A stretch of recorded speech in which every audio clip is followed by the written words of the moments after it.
conjuntos, la raíz, que era la misma propiedad que cumplían los polinomios, ¿se acuerdan cuando vimos función cuadrática, por ejemplo? El borde de conjunto de positividad y negatividad eran las raíces. Acá también, ¿por qué? Porque es una función continua. Toda función continua tiene los bordes de conjunto de positividad y negatividad en las raíces. Propiedad que por ahí les sirve para resolver algún ejercicio. Intervalo de crecimiento e intervalo de decrecimiento.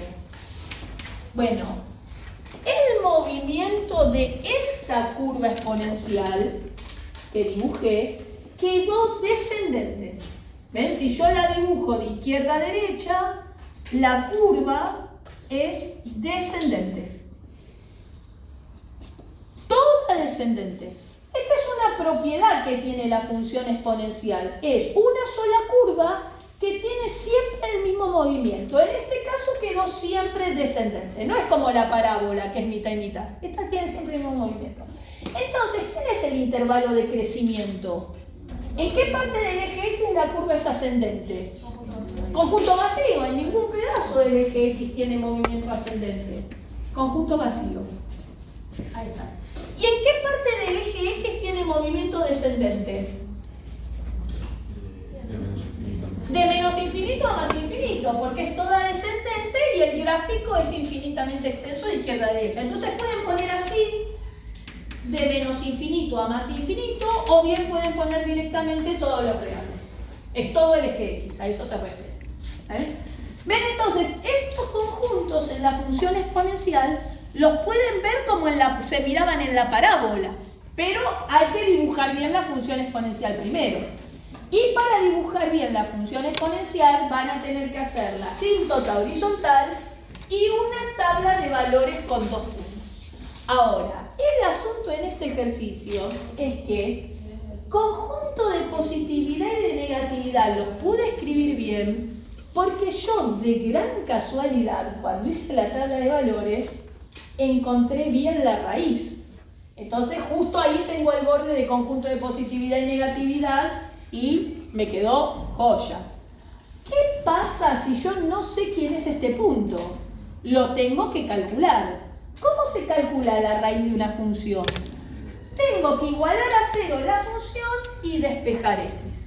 Y acá viene el gran problema, porque acá esta función tiene números lindos, entonces por ahí despejar x es fácil. Pero a veces la exponencial tiene números feos, entonces despejar x es más complicado.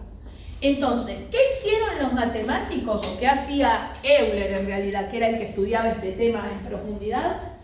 Inventó una función que me permite despejar la x de una exponencial. Uy, está sonando la música celestial, que significa que faltan 5 minutos. Entonces, esa función que permite despejar la x de la exponencial es justamente su función inversa. ¿Por qué? Porque la función inversa sirve para despejar x de una función. Por ejemplo, si ustedes tienen x al cubo, esta cuenta, no hace falta que lo copien. Si ustedes tienen x al cubo igual a 8, ¿cómo despejan x de ahí? ¿Qué usan para despejar la x de ahí?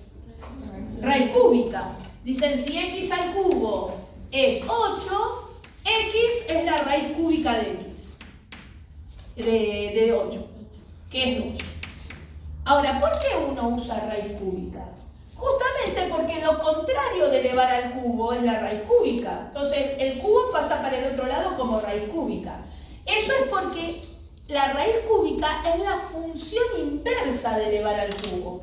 O sea, la función inversa de una función f es la función que me permite despejar la x. Por eso cuando uno calcula la función inversa tiene que hacer despejes. ¿Está bien? Entonces, si uno quiere despejar x de adentro de cubo, utiliza su inversa, que es la raíz cúbica. Por ejemplo, si la x tuviera un 4 sumando, ¿cómo hacen para despejar la x de acá?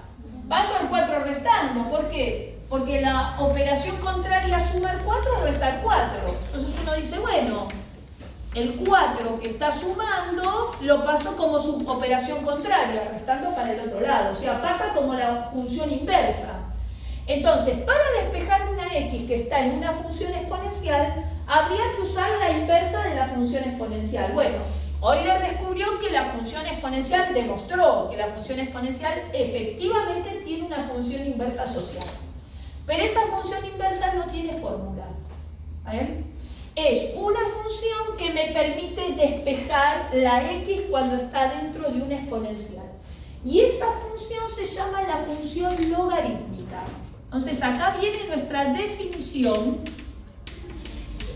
Y la clase que viene vamos a ver cómo trabaja la función logarítmica, porque no tiene fórmula. Entonces, si f de x es la exponencial pura de base a, definimos su función inversa, o definimos, no, vamos a poner así, llamamos a su función inversa, el nombre, llamamos a su función inversa, función logarítmica de base a. Logarítmica de base a. O sea, la exponencial pura de base 2 tiene su inversa, que es la función logarítmica de base 2. La función exponencial pura de base e tiene su función inversa, que es la función logarítmica de base e. La exponencial pura de base 3 tiene su inversa, que es la función logarítmica de base 3. Cada exponencial pura tiene su inversa. Y la notación es así. Log en base a de x. O sea, la base está escrita ahí abajo. ¿Está bien? Entonces, la clase que viene vamos a ver cómo trabaja esta función.